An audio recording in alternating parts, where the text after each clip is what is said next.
Hello everyone, and welcome. Without a doubt, the battle between Sukuna and Satoru Gojo was the pinnacle of Jujutsu Kaisen. But would Satoru Gojo have beaten Sukuna without using Mahoraga in his original body? To get straight to the point, most likely Gojo would have won against Sukuna. But before the Sukuna fans come at me in the comments, let's analyze the fight. I reread the Gojo and Sukuna fight a few times and noticed some interesting things that I hadn't noticed before. Before I get to the final explanation, let's look at some moments where Sukuna should have died, but let's put that in quotes. Because even though explanations and logic for Sukuna surviving, let's just say that Satoru Gojo's widows didn't take Gojo's death very well. But anyway, let's get into it.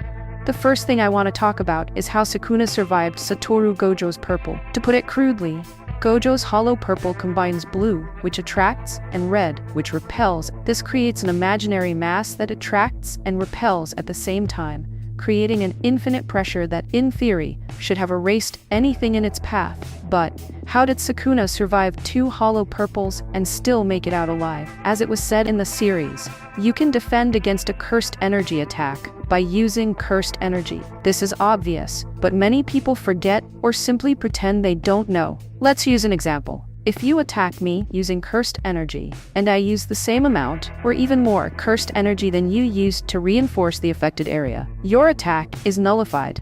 I can use either cursed energy reinforcement or domain amplification to nullify your attack. And if I'm still able to, I can use reverse curse technique to heal if I've taken damage. Sukuna survived the 200% hollow purple by using cursed energy reinforcement and reverse curse technique to block and heal the attack. I personally don't think Sukuna used domain amplification. He's powerful enough not to need it. Even though he lost 2 arms, it's acceptable, considering he should have been disintegrated.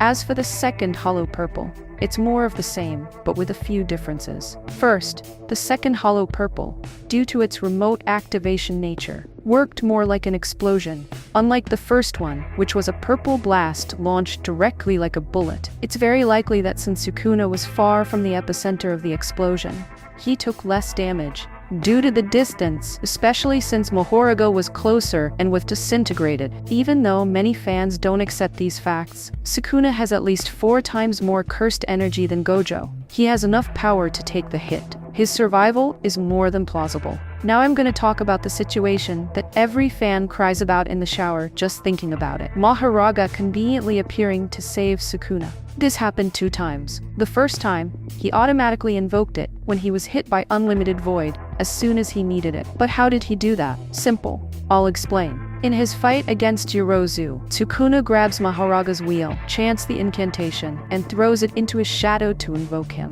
But then you ask, but wouldn't he need to use that to invoke him against Gojo? Not necessarily. First, it's clear that when Sukuna uses Mahoraga against Yorozu, it's the first time he's used it in combat.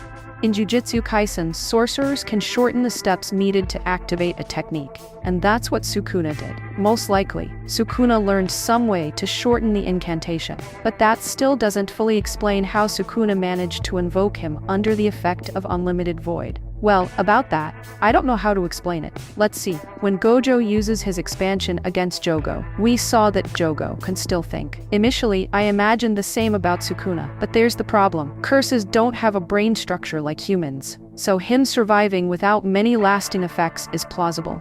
But then you ask me, so how did Sukuna do it? The answer: Gojo himself said it. The one who endured all the damage from Unlimited Void was Megumi. But if you ask me how Sukuna did it, I'll be forced to say it was plot armor. As for the second time, I couldn't really think of anything. We clearly see that the black flash that Jogo landed on Sukuna knocked him out. The punch that Gojo gave was strong enough to knock Sukuna unconscious. But people will appear saying, Hikari used his expansion before he died and no one complains. But there's a difference between Hikari and Sukuna. Hikari activated his expansion before he lost consciousness. Sukuna, on the other hand, invoked Mahoraga after he was unconscious. For me, there are 3 hypotheses, and you guys can leave the most plausible one in the comments. First hypothesis, Megumi invoked Mahoraga, since against Yuji, Sukuna convinced him to give up. Second hypothesis, Sukuna used a binding vow for Mahoraga to be invoked in case he got screwed. And the third, and most accepted by the community. Sukuna used plot armor. Before we continue, don't forget to like, share, and subscribe. It shows that I'm doing a good job, and it encourages me to keep going. It's free for you, but it means the world to me. And hey, if you want to support the channel and save on your favorite manga, check out the links below. Picking up where we left off.